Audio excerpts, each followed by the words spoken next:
అందరికీ praise the lord. చాలాసార్లు మనం బయటకు నవ్వుతాం, లోపల మాత్రం భారంగా ఉంటుంది.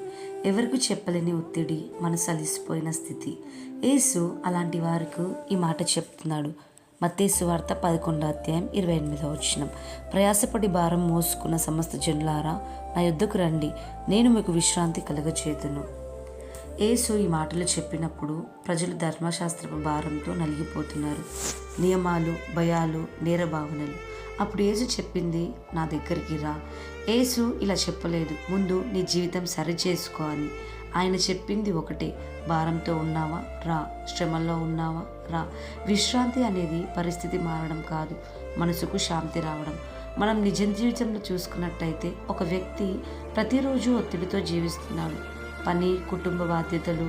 ఒక రాత్రి ఈ వాక్యం చదివాడు. అన్ని పరిష్కారం కాలేదు, కానీ అతని మనసు నిద్రపోయింది. అదే యేసు ఇచ్చే విశ్రాంతి. నీవు అలసిపోయావా? నీ మనసు భారంగా ఉందా? యేసు నిన్ను పిలుస్తున్నాడు, నా యొద్దకు రా.